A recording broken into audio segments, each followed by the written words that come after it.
بسم اللہ الرحمن الرحیم الحمد للہ وحدہ من لا نبی بعدہ اما بعد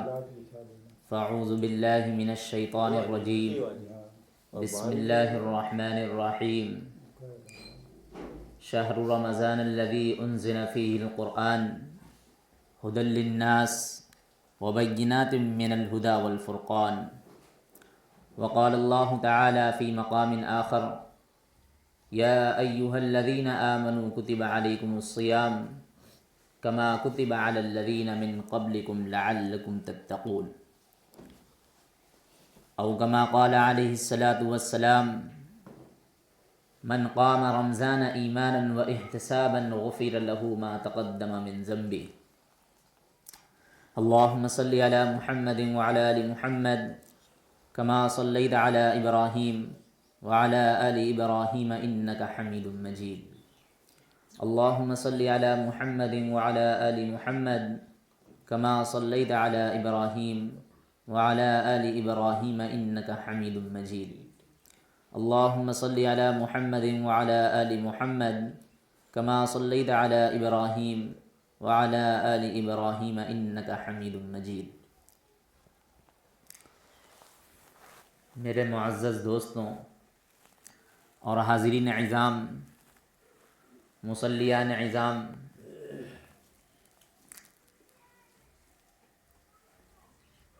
جیسا کہ آپ حضرات کو معلوم ہے کہ یہ مہینہ اللہ تبارک و تعالیٰ کا رحمتوں اور برکتوں والا مہینہ چل رہا ہے،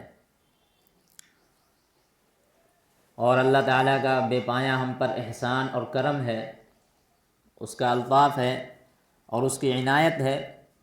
کہ اس نے ایک بار پھر ہم سب کو رمضان المبارک کی بہاریں عطا کریں۔ ایک بار پھر اس نے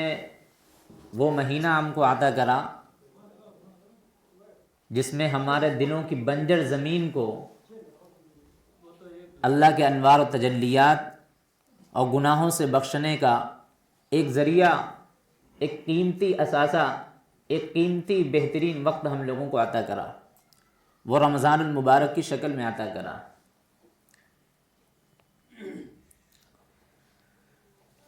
اور رمضان المبارک میں ہر کس و ناکس کے اوپر اللہ تعالیٰ کی رحمتیں، برکتیں موسلا دھار بارش کی طرح برستی ہیں۔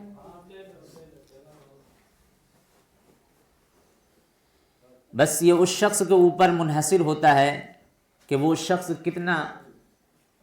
اللہ کی رحمتوں کو لوٹ سکتا ہے، اللہ کے خزانوں کو لوٹ سکتا ہے،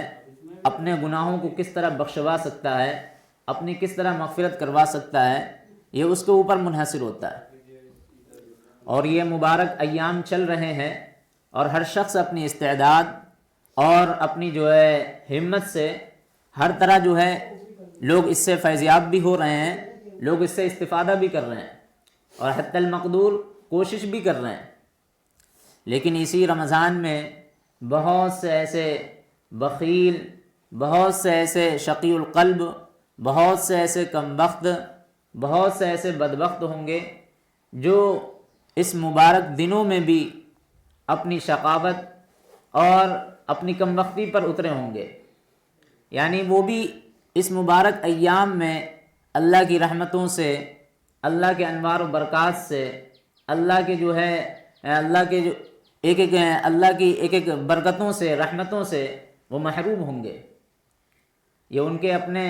کم بخت پن کی وجہ سے ہوگا، اور وہ ایسے شخص رمضان میں بھی محروم رہیں گے اور وہ زندگی بھر محروم رہیں گے۔ اس لیے عزیز ساتھیوں، ایک مرتبہ جب نبی اکرم صلی اللہ علیہ وسلم خطبہ دینے کے لیے ممبر پر تشریف لائے تو آپ علیہ الصلاۃ نے جو ہی جب پہلی سیڑھی پر قدم مبارک رکھا تو آپ صلی اللہ علیہ وسلم نے اپنی مبارک زبان سے کہا آمین۔ اسی طرح جب نبی اکرم صلی اللہ علیہ وسلم دوسرے ممبر پر چڑھے، یعنی دوسری سیڑھی پر جب آپ نے اپنا قدم مبارک رکھا تو اس وقت بھی آپ کے مبارک منہ سے آمین کا الفاظ نکلا۔ اس کے بعد جب تیسری ممبر پر جب آپ نے قدم مبارک رکھا تو اس وقت بھی آپ صلی اللہ علیہ وسلم کے زبان مبارک سے آمین کے الفاظ نکلے۔ جب آپ صلی اللہ علیہ وسلم خطبہ دے چکے، خطابت کر چکے، تو صحابہ کرام حیران سے ہوئے۔ صحابہ کرام کے اندر ایک تعجب پیدا ہوا، ایک حیرانگی والی کیفیت پیدا ہوئی کہ آج پتہ نہیں آپ صلی اللہ علیہ وسلم نے اس طرح کے کیسے جملے کہے، یعنی آپ صلی اللہ علیہ وسلم کو آج تو عجیب و غریب کام کرتے ہوئے دیکھا کہ ممبر پر چڑھے آمین کہا، پھر دوسرے پر قدم مبارک رکھا تب بھی آمین کہا، جب تیسرے پر قدم مبارک رکھا تب بھی آمین کہا۔ آخر ایسی کیا بات ہوئی؟ آخر ایسی کیا وجہ ہوئی؟ تو صحابہ کرام بے چین ہو گئے، صحابہ کرام کے دلوں میں ہلچل سی مچ گئی، صحابہ کرام کے اندر بے چینی اور بے قراری بڑھ گئی۔ تو فوراً صحابہ کرام نے نبی اکرم صلی اللہ علیہ وسلم سے پوچھا، یا رسول اللہ ایسی کیا بات تھی، ایسی کیا وجہ تھی کہ جب آپ خطبہ دینے جا رہے تھے، جب آپ نے پہلے ممبر پر اپنا قدم مبارک رکھا تو آپ نے آمین کہا، ایسی کیا بات تھی؟ تو نبی اکرم صلی اللہ علیہ وسلم نے ارشاد فرمایا کہ اس وقت جبرائیل علیہ السلام اس شخص کے لیے بد دعا کر رہے تھے، کہہ رہے تھے کہ ہلاک ہو جا وہ شخص جس نے رمضان المبارک کا مہینہ پایا اور پھر بھی اس کی اس مہینے میں بخشش نہ ہوئی، پھر بھی اس کی اس مہینے میں مغفرت نہ ہوئی۔ تو وہ بد دعا کر رہے تھے جبرائیل علیہ السلام کہ ہلاک ہو جا وہ شخص جس نے رمضان المبارک کا مہینہ پا لیا ہو، ایسا برکت کا رحمت کا مہینہ پا لیا ہو، ہر طرف سے عبادت اور ماحول ثواب کا عبادت کا ماحول مل گیا ہو، لیکن اس میں بھی اس کی بخشش نہ ہوئی۔ تو ایسے شخص کے لیے انہوں نے بد دعا کری اور میں نے اس پر آمین کہا۔ اسی طرح صحابہ کرام نے پوچھا، یا رسول اللہ جب آپ دوسرے زینے پر جب آپ نے قدم مبارک رکھا تب بھی آپ نے آمین کہا؟ فرمایا ہاں، اس وقت بھی جبرائیل علیہ السلام اس شخص کے لیے بد دعا کر رہے تھے کہ ہلاک ہو جا وہ شخص جس نے آپ کا نام مبارک سنا ہو، جس کے سامنے آپ کا ذکر آیا ہو، جس کے سامنے آپ کا نام لیا گیا ہو، لیکن اس شخص نے آپ پر درود نہ بھیجا ہو، ایسے شخص کے لیے بھی جبرائیل علیہ السلام نے بد دعا کری اور میں نے آمین کہا۔ اسی طرح صحابہ کرام نے پوچھا، یا رسول اللہ جب آپ تیسرے ممبر پر جب آپ نے قدم مبارک رکھا تو اس وقت بھی آمین کہا؟ تو فرمایا ہاں، کہ اس وقت جو ہے جبرائیل علیہ السلام آئے اور وہ بد دعا کر رہے تھے، ہلاک ہو جا وہ شخص جس نے ماں باپ جیسی ایک قیمتی دولت پائی ہو، ماں باپ جیسی عظیم نعمت پائی ہو، لیکن پھر بھی ان کی خدمت نہ کر کے اپنے آپ کو جنت میں داخل نہ کرا سکا، ایسے شخص کے لیے بھی جبرائیل علیہ السلام نے بد دعا کری اور میں نے آمین کہا۔ اللہ اکبر۔ اللہ ہم تمام کو ان افعال سے، ان اعمال سے بچائے کہ ایک تو غور کرنے کی بات یہ ہے کہ یہاں پر آمین کون کہہ رہا ہے۔ یہاں پر غور کرنے کی بات ہے میرے معزز دوستوں کہ بد دعا کون کر رہا ہے اور بد دعا کس کے لیے کری جا رہی ہے۔ کہیں ایسا تو نہیں ہے کہ ہم بھی انہی بد دعاؤں میں شامل ہیں؟ پھر اس میں ہماری ہلاکت اور تباہی کتنی دور رہ جاتی ہے، ہماری بربادی کتنی دور رہ جاتی ہے۔ آپ دیکھیں کون بد دعا کر رہا ہے؟ جبرائیل علیہ السلام بد دعا کر رہے ہیں۔ کون ہے جبرائیل علیہ السلام؟ یہ وہ جبرائیل علیہ السلام ہے جو اللہ کے تمام صحیفوں کو، اللہ کے تمام پیغام کو، اللہ کے تمام قرآن کو، اللہ کے تمام جو ہے ایک ایک فرامین کو انبیاؤں تک پہنچانے کی ذمہ داری اگر کسی کی ہے تو وہ جبرائیل علیہ السلام کی ہے۔ یہ جبرائیل علیہ السلام ہی ہیں جو اللہ کے ایک ایک احکامات، جو اللہ کے ایک ایک فرمودات، جو اللہ کے ایک ایک ارشادات لے کر کے تمام انبیاؤں پاس آئے۔ آخر میں جناب محمد الرسول اللہ صلی اللہ علیہ وسلم کے پاس بھی قرآن لے کر کے جبرائیل علیہ السلام آئے، اور یہ وہ جبرائیل ہیں جن کے بارے میں قرآن کہتا ہے اِنَّهُ لَقَوْلُ رَسُولٍ کریم، تو یہ وہ فرشتے ہیں جو تمام ملائکہ کے سردار ہیں، جو تمام فرشتوں کے جن کو سرداری حاصل ہے، وہ فرشتہ کہہ رہا ہے ہلاک ہو جا وہ شخص جس نے رمضان المبارک کا مہینہ پایا اور پھر بھی اپنی مغفرت نہ کرا سکا۔ اور آمین کہنے والی ذات کون ہے؟ آمین کہنے والی کون سی ہستی ہے؟ آپ دیکھیں تو صحیح، غور تو کریں کہ آمین کون کہہ رہا ہے۔ آمین اس کائنات کی وہ ہستی کہہ رہی ہے جس کے صدقے میں سارے جہانوں کو بنایا گیا، جس کے صدقے میں سارے جہانوں کو، چاند ستاروں کو سجایا گیا، جس کے صدقے میں ہم تمام کو بسایا گیا، جس کے صدقے میں جنت کو بنایا گیا، جس کے صدقے میں ایک ایک چیزوں کو سجایا گیا، وہ ہستی، وہ بلند بالا ہستی جس کے ایک ایک احکامات، جس کے ایک ایک ارشادات، جس کے ایک ایک فرمودات ہمارا یقین ہے، آپ کا بھی یقین ہے، ہمارا اعتقاد کامل ہے، آپ کا بھی اعتقاد کامل ہے کہ اس کے منہ سے نکلے ہوئے ایک ایک الفاظ، اس کے منہ سے، آپ کے مبارک منہ سے نکلے ہوئے ایک ایک الفاظ اور آپ کے ایک ایک ارشادات، آپ کے احکامات اللہ کا اٹل فیصلہ ہوتا ہے، اللہ کا منشور ہوتا ہے، اللہ کا دستور ہوتا ہے، اللہ کا قانون ہوتا ہے۔ تو آپ سوچیں ایسی مبارک ہستی کے منہ سے نکلے ہوئے آمین کے جو جملے ہیں وہ کس شخص کے اوپر ہیں؟ وہ اس شخص کے اوپر ہیں جس کے بارے میں فرمایا کہ ہلاک ہو جائے وہ شخص جس نے رمضان کا مبارک مہینہ پا لیا ہو لیکن پھر بھی اس کی مغفرت نہ ہوئی۔ آپ سوچیں ایسا شخص کون ہوگا جس کو رمضان کا مہینہ بھی مل گیا، برکت والا مہینہ مل گیا، رحمت والا مل گیا، خزینہ والا مہینہ مل گیا، ایسا ماحول مل گیا، نیکیوں کا ماحول مل گیا، ہر طرف سے شیطان جو ہے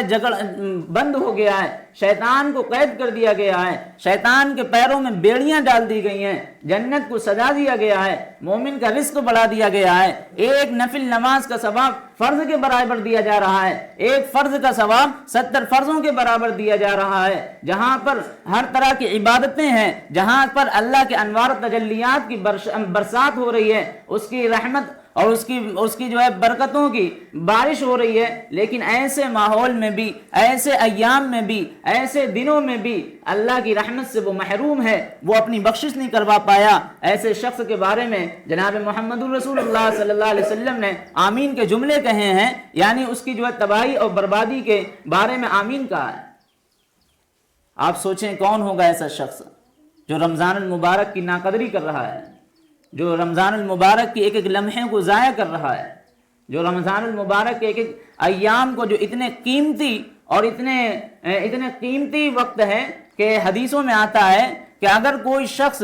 بغیر کسی عذر کی وجہ سے ایک روزہ اگر چھوڑ دے، بغیر کسی شرعی عذر کی وجہ سے اگر وہ ایک رمضان کا روزہ چھوڑ دے اور پھر وہ زندگی بھر کے جتنے روزے رکھ لے لیکن وہ رمضان کے روزوں کی سعادت اس کو حاصل نہیں ہو سکتی ہے جو رمضان میں ہے۔ یہ رمضان کا وقت بتایا گیا، رمضان کا قیمتی وقت آپ کو گنایا جا رہا، آپ کو شمار کرایا جا رہا ہے کہ رمضان کتنا مبارک مہینہ ہے، لیکن ایسے مبارک مہینے میں بھی آپ کی بخشش نہ ہو پائے، پھر اور کون سا وقت ہوگا جس میں ہم تمام کی بخشش ہوگی؟ پھر اور کون سا وہ وقت آئے گا جس میں ہم تمام کی بخشش ہوگی؟ اس لیے عزیز ساتھیوں، رمضان المبارک کی قدر کریں، رمضان المبارک یہ اس طرح کا مہینہ گزاریں، اس طرح کے یہ ایام گزاریں کہ یہ ہماری اس میں بخشش ہو جائے، ہماری اس میں بخشش کاملہ ہو جائے، ہم مکمل جو ہے اللہ کے نزدیک بخش دیے جائیں، اللہ کے نزدیک ہم جو ہے گنہگاروں سے، معصیوں سے، یعنی ہم جو ہے تمام گناہوں سے، افعال سے ہم تمام کی بخشش ہو جائے۔ پورے 11 مہینے ہم نے جو تمام گناہ کرے ہیں ان تمام گناہوں سے ہماری بخشش ہو جائے۔ یہ رمضان کا مبارک مہینہ تو اسی لیے ملا ہے، جیسا کہ حدیثوں میں آتا ہے من قام رمضان ایمانا واحتسابا غفر له ما تقدم من ذنبه۔ اللہ کس طرح جو ہے اپنے بندوں کو اوپر اپنی رحمت کی انتہا کرتا ہے کہ اس کے 11 مہینوں کو اس طرح معاف کر دیتا ہے کہ جس نے رمضان کا مبارک مہینہ پایا اور اس کو ثواب کے ساتھ، ثواب کی نیت سے گزارا، تو فرمایا من تقدم بذنبی، اللہ کے نبی علیہ الصلوۃ والسلام نے فرمایا اس کے سابقہ گناہوں کو معاف کر دیا جاتا ہے۔ تو عزیز ساتھیوں، اس رمضان المبارک کی قدر کریں، پھر یہ لمحے نہیں آنے والے، پھر یہ وقت نہیں آنے والے، پھر یہ راتیں اور ساعتیں نہیں آنے والی، پھر یہ ایام اور یہ بہاریں نہیں آنے والی ہیں۔ اس لیے وقت رہتے ہوئے ہمیں اس رمضان المبارک کو ایسا گزاریں کہ ہماری بخشش ہو جائے۔ دوسرا وہ شخص جس کے بارے میں اللہ کے نبی علیہ الصلوۃ والسلام کی بد دعا رہی ہے، وہ شخص ہے کہ جب آپ صلی اللہ علیہ وسلم کا نام آپ کے سامنے بیان ہو، آپ علیہ الصلوۃ والسلام کائنات کی اس ہستی کا نام نامی جب آپ کے سامنے ذکر کیا جائے اور وہ شخص آپ صلی اللہ علیہ وسلم کا نام سنے لیکن پھر بھی آپ پر درود نہ بھیجے، تو ایسا شخص کے بارے میں بھی اللہ کے نبی علیہ الصلوۃ والسلام نے آمین کہا، اور جبرائیل علیہ السلام نے اس کے لیے بد دعا کری کہ ہلاک ہو جائے وہ شخص جس کے سامنے آپ کا نام آئے لیکن پھر بھی وہ نام سن کر کے خاموش رہے، نام سن کر کے وہ بے زبان رہے، یعنی آپ پر درود نہ بھیجے، تو ایسے شخص کے بارے میں بھی ہلاکت اور تباہی ہے۔ تو میرے عزیز ساتھیوں، دوسرا وہ شخص ہے جس کے سامنے اللہ کے نبی علیہ الصلوۃ والسلام کا نام ذکر کیا جائے۔ اس لیے جب جب بھی آپ صلی اللہ علیہ وسلم کا تذکرہ ہو، کم سے کم ہم اسی الفاظوں میں آپ علیہ الصلوۃ والسلام پر درود بھیج دیا کریں۔ درود بھیجنا خود ایک مستقل عبادت ہے، ایک بہت بڑی فضیلت کا باعث ہے، ایک اجر و ثواب کا کام ہے کہ درود شریف کا بھیجنا نبی اکرم صلی اللہ علیہ وسلم پر یہ ایمان والوں کا کام ہے۔ خود قرآن کہتا ہے ان اللہ وملائکتہ یصلون علی النبی، کہ اللہ اور اس کے فرشتے جناب محمد الرسول اللہ سرکار دو عالم صلی اللہ علیہ وسلم پر درود بھیجتے ہیں۔ یا ایھا الذین آمنوا صلوا علیہ وسلموا تسلیما، اے ایمان والوں تم بھی آپ صلی اللہ علیہ وسلم پر درود بھیجو۔ افسوس کے ساتھ یہ کہ آج ہمارا درود بھیجنے کا رواج ہی ختم ہو گیا ہے۔ ہونا تو یہ چاہیے تھا کہ ہم 1 گھنٹہ جو ہے درود شریف کے لیے وقت نکال لیتے، ہم 1 گھنٹہ جو ہے کسی کونے میں بیٹھ کر کے آپ صلی اللہ علیہ وسلم پر درود شریف بھیجتے، ہمارا یہ معمول ہونا چاہیے تھا۔ لیکن ہماری جو ہے بدبختی اور ہماری کم بختی اتنی ہے کہ ہم نام سننے کے بعد بھی آپ علیہ الصلوۃ والسلام کا ذکر، آپ علیہ الصلوۃ والسلام پر درود نہیں بھیجتے ہیں۔ تو ایسے شخص کے بارے میں اللہ کے نبی علیہ الصلوۃ والسلام نے ہلاکت اور تباہی کی آمین کہی ہے، اور جبرائیل علیہ السلام نے اس شخص کے لیے ہلاکت اور تباہی کی بد دعا کری ہے۔ تو میرے عزیز ساتھیوں، تیسرا وہ شخص جس کے بارے میں اللہ کے نبی علیہ الصلوۃ والسلام نے آمین کہا اور جبرائیل علیہ السلام نے بد دعا کری کہ ہلاک ہو جائے وہ شخص جس نے جو ہے ماں باپ جیسی ایک قیمتی نعمت پائی ہو، ماں باپ جیسی ایک قیمتی دولت پائی ہو، ماں باپ جیسی ایک قیمتی اثاثہ پایا ہو، ماں باپ جیسی قیمتی ایک متاع پایا ہو، ایک سامان پایا ہو، لیکن پھر بھی اس نے ان کی خدمت نہ کر سکی، ان کو جو ہے ان کی خدمت کر کے اپنے آپ کو جنت میں داخل نہ کرا سکا۔ تو ایسے شخص کے بارے میں اللہ کے نبی علیہ الصلوۃ والسلام نے آمین کہا اور جبرائیل علیہ السلام نے بد دعا کری۔ میرے عزیز ساتھیوں، دیکھو کہیں ہم ایسا تو نہیں ہے کہ ہم آپ علیہ الصلوۃ والسلام کے آمین کے مصداق آ رہے ہوں، جبرائیل علیہ السلام کی بد دعا ہمارے اوپر فٹ نظر آ رہی ہو، کہیں ہم ایسے لوگوں میں شمار تو نہیں ہیں۔ میرے عزیز ساتھیوں، یہ غور کرنے کا مقام ہے، یہ سوچنے کا مقام ہے۔ آج ہم دیکھیں کہ آج ہم ماں باپ کے ساتھ کیسا ناروا سلوک کرتے ہیں اور کس طرح ان کے ساتھ ظلم و زیادتی کرتے ہیں، بلکہ نہ ان کے ساتھ ہم بد زبانی کرتے ہیں، نہ بد کلامی کرتے ہیں، یہاں تک کہ معاملہ یہ آ جاتا ہے کہ ہم ان کو گھر سے نکالنے تک پر مجبور ہو جاتے ہیں، اور نہ جانے کن کن کاموں پر ہم حد سے تجاوز کرتے چلے جاتے ہیں۔ ایسا شخص کیا اللہ کے نبی علیہ الصلوۃ والسلام کی آمین سے بچ جائے گا؟ کیا جبرائیل علیہ السلام کی بد دعا سے بچ جائے گا؟ نہیں میرے عزیز ساتھیوں، ایسا شخص کبھی بھی اللہ کے نبی علیہ الصلوۃ والسلام کی آمین سے نہیں بچ پائے گا۔ قرآن کہتا ہے وَقَضَىٰ رَبُّكَ أَلَّا تَعْبُدُوا إِلَّا إِيَّاهُ، کہ اللہ حکم دیتے ہیں میری عبادت کرو، وَبِالْوَالِدَيْنِ إِحْسَانًا، اور ماں باپ کے ساتھ اچھا سلوک کرو، ماں باپ کے ساتھ حسن سلوک سے پیش آؤ۔ وَلَا تَقُل لَّهُمَا أُفٍّ، قرآن کہتا ہے کہ ماں باپ کے ساتھ جب وہ بڑھاپے کو پہنچ جائیں، جب وہ جو ہے اپنی جوانی کو ختم کر چکے ہوں، جب ان کو تمہاری خدمت کا سہارا ہو، جب